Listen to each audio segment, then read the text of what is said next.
All right. So this foreground plate, this ship, we're going to cut a hole right here in the cockpit and see if we can put our little alien shot in there. To do that, we can grab a polygon mask.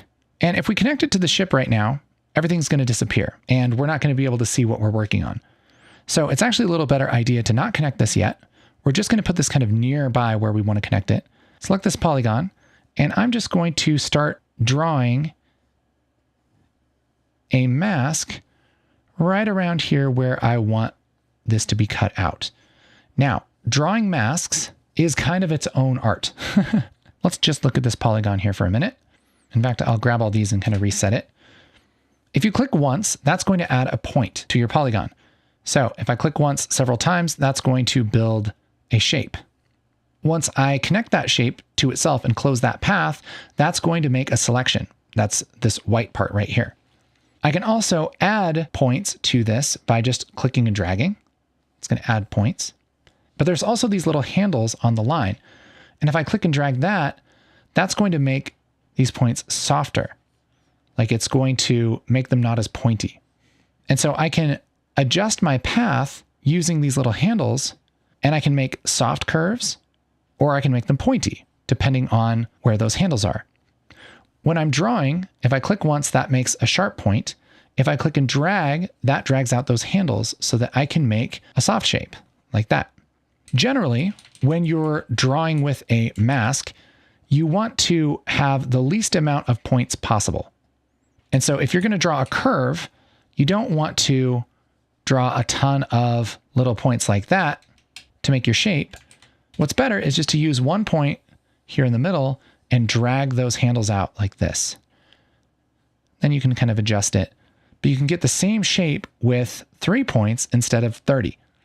And it takes some practice if you've never drawn these kinds of paths before. You haven't used like a pen tool, you haven't drawn vector shapes, things like that. It does take some getting used to, but with a little practice, you'll get the hang of it. All right. So let's go back to our ship and we're going to use our polygon mask, and I'm going to click once here and then click and drag here for this curve. Click once here because there's a little bit of curve. There we go. I'm clicking and dragging, click once, click and drag, click once to close the path. I can hold Control and grab this little handle. That's really hard to see. Let me adjust my viewer here. I'm just turning the gain down in our viewer. It's just the colors of the viewer. It doesn't actually change the image. It's just like your preview of it. Those 3 dots, you can click on gain and gamma, and you can kind of adjust the brightness of your viewer just so you can do things like this a little bit easier. I can hold Control and grab this handle and move this down into line, because I want a good selection of this right here. And I think that looks pretty good. I can reset my gain and gamma by clicking these little dots here, or I can also just go up to the 3 dots and turn off gain and gamma. And now I have this selection that looks like this. And if I apply this to the ship like this, look what happens.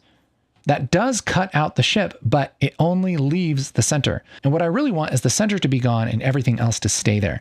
So what I can do is select my polygon mask, and right here where it says invert, I'm going to invert that selection. Boop, like that. And now look, we have a little hole cut out in our footage, and we can see this checkerboard behind it. That means that it's transparent. So I can put this over our alien footage, and look, there he is. He's peeking out. So we have this kind of partially done. We have this cut out and we have our alien in there, but he's not really the right size. And so what we need to do is resize this footage to fit right about here. We're going to do that with a transform node. So a transform node is like taking an image and adjusting its size, its rotation, and its scale. It's a lot like the transform controls right here in the edit page, but it all lives in one node. And so we can take this alien, this original footage right here, and we're going to run it through a transform node. Transform nodes are right here. Can grab this and drag this in like this. Make sure this is connected. And then with the transform node selected, I have my transform tools up here. And I can push the size down, and look, it kind of gives us a little outline, and I can put this guy right where I want him to be. Look at that. And so we're combining those images together and we're making one new image. That's movie magic. Isn't that cool? Again, this node tree looks complicated, but it's our original footage of our alien. We're transforming him, making him smaller like this. We're taking our ship footage, we're cutting out the middle and we're just pasting it on top of this image. Those combine together and they make our shot here. And now we can call this good, or we can change it around a little bit.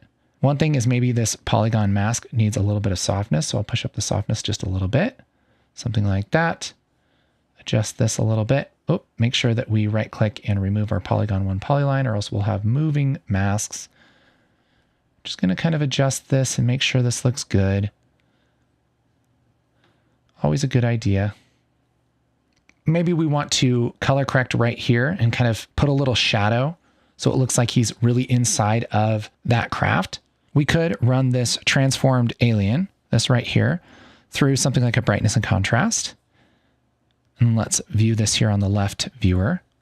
And we're going to take the gain down a little bit, maybe take the gamma down, touch, maybe take the saturation down. I'm just going to make it a little bit darker, but we're only going to do it right here. Okay. So we could take a polygon mask or even maybe a rectangle mask, and we can apply that to our color correction. And as we change this mask, look, it's only going to do that color correction. That one node's job, this brightness and contrast job, is only going to happen inside of this rectangle. And so I can take this rectangle and we can either move it on this viewer or the other viewer, doesn't matter. We'll rotate this a little bit and I'll just move this right there and then maybe soften that edge just so we have a little bit of our color correction here, just like that. Adds a little bit of interactive lighting there. So here's before and here's after. And that's only happening on this image because we're running it through this brightness and contrast before we put it under the ship. If we did a color correction on this side, then what we're doing is we're taking this image and we're color correcting it, right? So if I did some kind of color correction here, we'll just, I don't know, make this really yellow, right?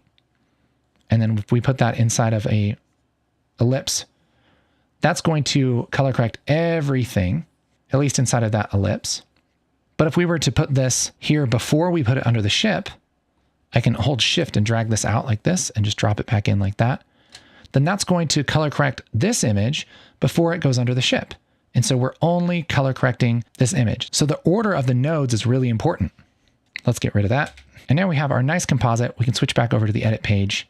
Ah, so beautiful. There's our little guy.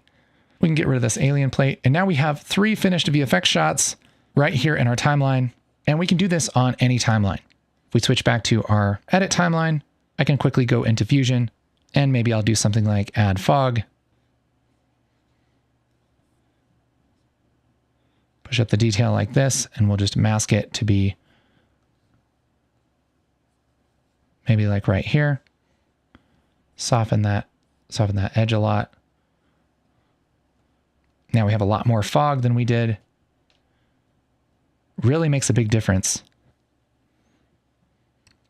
There are infinitely more things to go over in Fusion. Man, I could spend so much time on this. In fact, we have several courses on Fusion. We have hundreds of students that have learned how to use Fusion, this part of Resolve that is the most powerful, inspiring, amazing part of Resolve. You can also use Fusion to make motion graphics and animations and all kinds of cool stuff like that. In fact, you know what? I don't care if this is a million-hour video.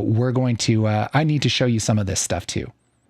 Let's switch back to our wide shot here and imagine if we made this into kind of like sort of like predator vision kind of shot where it's all kind of washed with some color. And maybe there's like a little targeting system or something that tracks one of these bikes. And maybe there's like heat vision or something like that. You can do all this kind of stuff in Fusion. And so let's just walk through and play around and have a little bit of fun here. So after all of these nodes that we're using, let's kind of do some color correction here. And let's just maybe turn it blue, maybe push up the contrast a little bit, take the saturation down. So we have this kind of like bluish gray wash on everything. Let's make a little graphic that kind of follows her. And you can do this in a bunch of different ways. One way that'd be pretty easy would be to grab a background. So this just generates a background color of any color you want. Maybe we'll make this kind of a greenish cyan kind of thing. Let's put this over our color correction. And let's take a mask, and we're just going to put a rectangle mask on this, like this. And then we can kind of put a box around our girl here. And then let's uncheck solid and push up border width for our mask. And now we have a little border, like a little picture frame here. Push up the corner radius. Now we have this little mask that's masking this colored background and creating this little picture frame. I'll take that border width down a little bit, something like that. And I think I'll just work on a little bit of this shot. Let's just go to the edit page and just trim this real quick, just because we're playing around with it. Let's make it easy on ourselves. Just do a little bit of this. That's going to adjust the trim points here. And I can zoom in this little bar so that we're only looking at the part in between the yellow markers, the in and out of this comp. And one thing we could do would be to keyframe the rectangle mask here. And so I could end it right here and adjust the center. And I could kind of just keyframe this so that it sort of follows her. Sort of in the middle here, I'm going to add another keyframe, just move this over. Sort of in the middle of that, move that over like this. So now we have this kind of following her as she rides. And that works fine. The other way that we could do this would be to track the motion. So depending on what you're doing, this could be more or less work.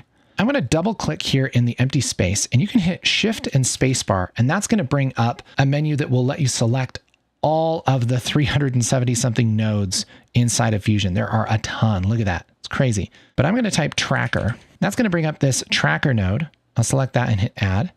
And you can take your original footage here. I can just copy and paste this, Control C, double click off, Control V. I'll just move this up here and put this into the tracker. Let's just look at this here on the right. And this tracker, what that does is it will lock onto a feature in your image and it will follow it. And so we can grab this little target thing here. Well, let's just go to the beginning of our clip here. Let's take this IntelliTrack and put that right on top of our leading lady here. And let's track that forward using this button right here. What that's going to do is stick that tracker to her as she rides by. It's going to track that motion. It's basically doing some keyframes for us here. And once we have that, then we can do a bunch of different things with this tracker. One thing we could do would be to maybe take some text or something and plug that into the green foreground input of this tracker and say, text like this. Select this tracker, go over to operation, and here where it says operation none, switch it to match move. And what that's going to do is put some text here, and I can select the text, put this right where it's supposed to be, and watch what happens here. This text will follow her as she rides her bike. Isn't that awesome? And so if you need to stick something to something, you can use a tracker to do it.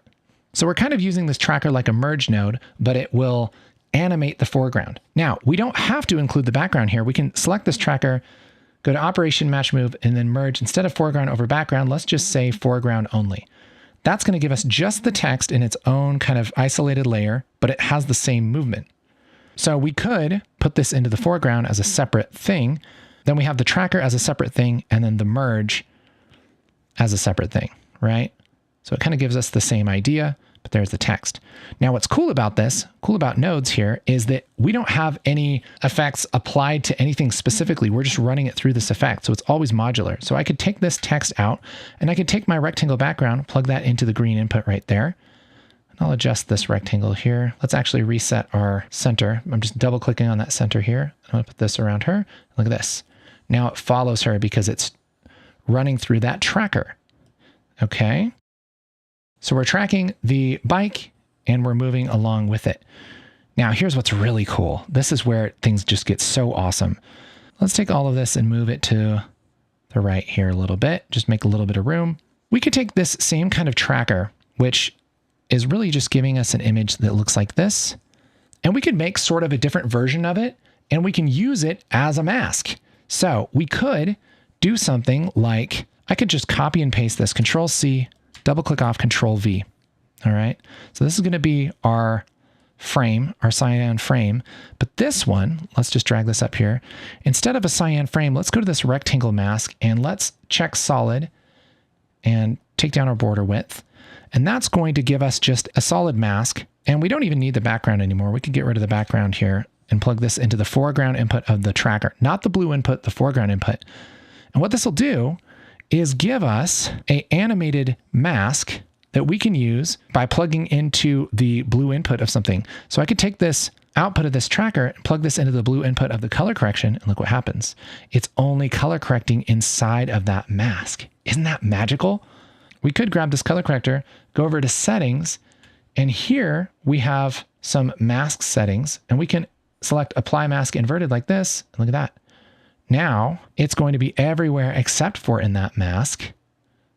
And we can connect this to multiple things. Check this out. I could grab a blur and make this really blurry everywhere except for inside of that mask. So I could take the same thing. I could take the output and plug that into the blue input of the blur. And again, go to settings, apply mask inverted, and everything's blurry except for inside of this. We can do so much cool stuff. I could get rid of this color corrector thing like this, boop, and now it's just sharp inside of here and blurry everywhere else. So many cool things you can do. But don't miss this. You can take the output of a node and run it into multiple different nodes. You can use one node or one mask to mask like 50 different things if you want to. That's what's so powerful about nodes. I love it. This is a cool effect. Let's add a little bit of graphics to it. We can just grab a text node and just drag this in here, and we'll call this sector 45B, North America. Sure. And we'll take the output of this and put this over the output like that, just like this. Let's take this text, switch this maybe to Arial. Let's take the size down. There we go. And we can kind of put this down here like this. And we can start making our graphics. We could animate this right on property like this, so it looks like it's typed in. So we could have this come in like right here. I could animate this right on property just by clicking that keyframe diamond and have this come up. Just animate this like this. And now we have this really cool effect like that. Now we have like this predator vision kind of thing. Isn't that cool? I want to show you something that's just in the paid version of Resolve called Magic Mask. Magic Mask is ridiculous. It is a way that you can trace out things and animate that trace without a whole lot of work. So we can take this original footage. I'm just dragging this in here, and I can double click off and hit Shift Spacebar and type magic. Again, this is only in the paid version of Resolve, and I'll just hit enter. That's going to make a Magic Mask node. And I'll drag this over here. And what I could do is either copy and paste this media in like I've been doing, or I can even take the output of this and just plug this in like this. All right. So it's the same thing as copying and pasting this media and putting it in here like that. I could even take this one over here. Doesn't matter. But I'll take this one like this. And let's drag the Magic Mask in here. And what this will let us do is you can draw a line on whatever you want to select. So I'm just going to draw a line over her. And what that's going to do is automatically try and trace her out. I can hold Alt and get rid of the extra parts. So we'll just do kind of a soft mask around her like this. And then we'll track this back and forth. So I'll click this track back and forth, and it's going to do a pretty good job of at least kind of making a blob around her. There isn't a lot of resolution here. There's a lot of reasons why this would have a lot of trouble, but this is actually going to work out perfectly for what we're trying to do. I can take the output of this Magic Mask and put it on top of this Merge 2 like this. Let's look at our media out. And now we have the original footage layered on top, but only where that Magic Mask is tracing it out. So we could take this Magic Mask, go to Matte, push up this blur a little bit, and that's going to make this a little bit more of kind of a blurry little blob on top of her. Okay. We could take that and color correct it like this, color corrector like this. And we could maybe make that bright orange like this. And now look.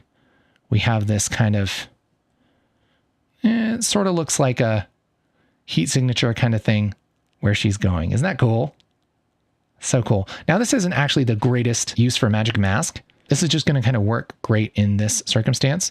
Let's grab one of our color clips. I'll just grab clip 106 maybe, put this into Fusion. Make sure that clip 106 is tagged with our input color space, Blackmagic Design, 6K Film Gen 4. Okay. We could run this through Magic Mask. And we'll just draw on top of him like this. And what that's going to do is cut him out pretty darn well.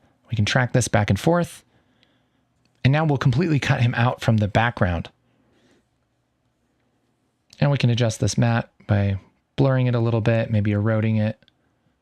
But then we can take this, and maybe we'll take this same media and color correct it. I don't know, we'll color it blue or something. Put this into our media out. and take our magic mask and put it over everything. And now it'll do a really good job of separating that subject from the background. Not only that, but you can put stuff behind him, so if you want to put some text behind him, let's say.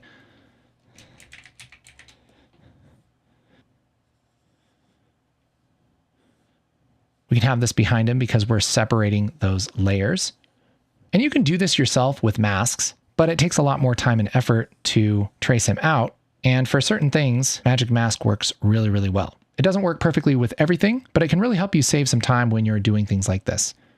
That said, if you do want to get into Fusion, I have a whole bunch of videos for free here on YouTube on how to learn Fusion, as well as a bunch of courses that are designed to take you from somebody who has no idea how Fusion works to being really comfortable and using Fusion amazingly. But hopefully you see the potential of what is possible in the Fusion page of Resolve. Now let's get into the next fancy page, Color. To follow along with this part, if you have the media, there should be a folder called Color.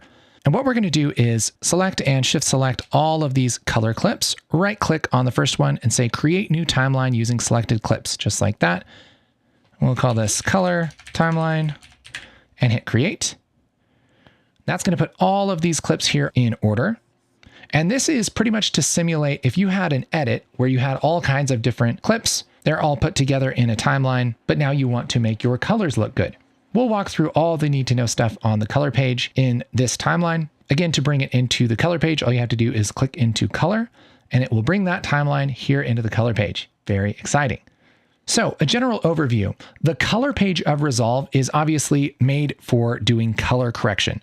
And this is another one of those interfaces that, there's so much stuff here. It looks like the helm of a spaceship. And you could pretty easily just look at it and be overwhelmed by all the little buttons and panels and everything. And this isn't even all of them. When you switch through, look at this. It's crazy. Not only can I switch out these panels, but each panel has several different panels. It's crazy. The great news is that you really only need to know a couple of these little panels, and we're going to walk through all of this. And by the end of this section, you're going to be really familiar with the color page. If you've ever used a different editing app before, you might be used to, having a bunch of shots in your timeline, and then you have some kind of effect like a color corrector or color correction effect, and you drag it onto the shots and change your color. Sort of like you would do with an effect in the edit page. You have all these shots, you drag it to the shot, you click on the shot, and then you have some kind of properties panel or something where you adjust your color for the shot. And that would totally make sense. And there are some color effects in Resolve that sort of work that way. But the idea of the color page in Resolve actually kind of simplifies the color correction process. You have multiple shots in your timeline, and whatever shot you're looking at in the viewer, whatever shot your playhead is over, that's the shot that you're working on, and you're automatically in color mode. You don't have to drag any effects to the shot or anything like that. You're just going to adjust the colors of each clip as you look at them. And so even though this looks like a really complicated interface, the basics of it are actually really simple. We have a viewer up here where we can see the shot that we're working on. We click on whatever shot we want. Each one of these thumbnails represents a single shot in our timeline. And so if we want to adjust the shot of our actor here, we just click on his face and we can play this back and even loop it like this. So we have that shot. And as long as we're looking at it here in the viewer, we can mess with our color controls and we're going to change the colors of that shot and that shot only. If we want to adjust another shot, we can switch to that shot, and now we're adjusting that shot only. You can really think of this in a couple main sections. We have our viewer up here. We have a way to select our shots, and then we have all of the color controls. So this actually is kind of like the inspector sort of for whatever shot we want to do our color on. Each of these little panels down here is called a color palette, and we use the color palettes to adjust the color on whatever shot we're working on. We also have a graph up here, and this is also a node graph, although the nodes in the color page are slightly more simple. They're the same in that they're little boxes and they connect to each other, and one box comes after another box, and the nodes flow in order. So if I were to, in this first node, make this black and white, and then in the second node, make it pink, in the third node, we're starting with a pinkish purple image. If I were to do this the other way, and make this really pink, and then turn it black and white, we have a black and white image because the order matters. The big difference with these nodes compared to the Fusion nodes is that while Fusion nodes really only have one job. And if you want to do something different, you have to use a different kind of node. Each color node is really like a group of corrections. So this first node, I can do a bunch of stuff down here in my color palettes, and it all lives in this one node. So I could make a curve like this. I could turn it green. I could mess with all kinds of crazy stuff here, and this all lives in this one node. If I right click and say add node, add serial, that's going to make another node in a series after this node. And so I'm starting with the image that this node gave me. So if I desaturate it, and then maybe I add a little bit more contrast, then that correction is going to happen after this first correction. I can click on the number of the node to turn it off and on. And so I can quickly see what my image looks like with or without certain corrections. That's a really nice way to work. And so all of the corrections and all of the work that I'm doing down here lives in a node of some kind. And we can have as many nodes as we want. And it's really up to us to figure out how we want to group those corrections. For instance, some people like to adjust the brightness in the first node, and I can hit Alt-S to add another node here. And maybe in this second one, they like to adjust the contrast. Alt-S. Maybe in this third one, they want to adjust the temperature or the tint or whatever and make something warmer or darker. And even though you could do all of this in one node, it's nice to split it up into 3 different parts so that you can see what it looks like without the exposure or without the contrast or without the warmness. You can right click and select node label to rename this. So this could be warm, this could be contrast, and this could be exposure. And you can kind of split this up into different jobs. There's no right or wrong way to do this. It's really up to you to stay organized and to do things how you want. You can always reset a clip's color by right-clicking in the empty space and saying reset all grades and nodes. That's going to reset everything. And when a clip doesn't have any color adjustments on it, its number is gray. As soon as we touch something, its number turns rainbow. That's how we know that we've changed some kind of color in this clip. So it's really easy to see the clips that you haven't changed and the clips that you have. So the color page, just like the other pages, uses the edit timeline. So this is the same timeline from our edit page. It's our current timeline that we have up. And any color that we do in the color page happens by looking at the image that we want to adjust, which automatically selects it down here on our thumbnail timeline. We can do any kind of adjustments we want down here with the color palettes. All of those adjustments live in the nodes. And then whatever our image looks like here in the color page, it will also look that way in the edit page. Again, without any kind of round tripping or rendering or converting things or anything like that. So the idea is that we can quickly go through our entire edit and we can make all the colors look exactly how we want, make everything look really good. And that all lives on our timeline, and we can export our edit with our color applied. Now we're going to get into the major color palettes down here, the stuff that you really need to know here in just a minute. But first we got to build a little bit of foundation here. We got to talk about it. Color management. Let's take a look at this shot here. I'll just bring this up full screen. And there's a couple things to notice about this shot. This was shot on a Blackmagic Pocket Cinema Camera 6K. If you don't know what the heck that camera is or you don't care, it's no big deal. But the way this camera shoots, and much like a lot of professional cameras these days, this shoots in a log format. Now, what the heck does that mean? Log is basically a way for a camera to capture more colors and more ranges of brightness by kind of desaturating and decontrasting the image.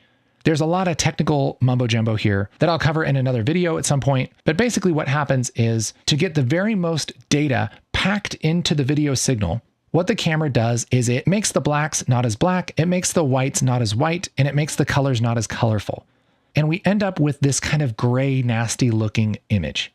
And so this image has a lot of potential. It could look really good, but right now it doesn't look very good.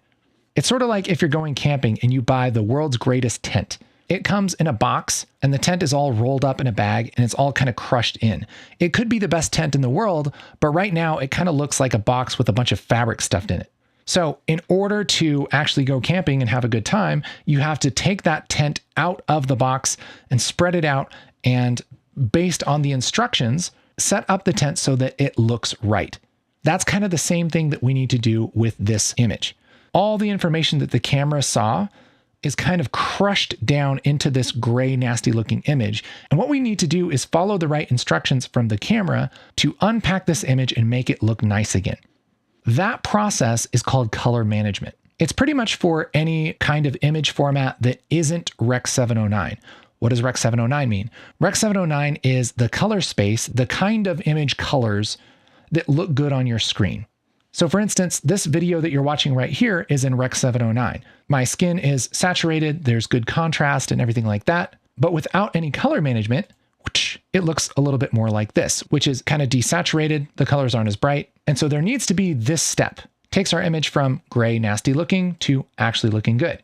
And so this image right now is Rec 709, and it doesn't need any color management. It doesn't need to be changed into a format that looks good on your screen. It already looks good. Whereas this footage doesn't look good out of the box, we need to convert it. Now, what some people will do, and what has been done for a long time, is somebody will look at this shot and say, you know, I know what this shot needs. It needs a little bit more contrast, and it needs a little bit of saturation. If I add that to this image, then that's going to look really good. And so they might use some color tools. I'm just going to kind of do this quickly because we're going to get into these tools here in just a second. And they'll up some contrast and they'll up some saturation. And so they've taken this image that looks gray and nasty and made it look good on the screen. But there's one important part that we missed here, and that is we didn't follow the instructions.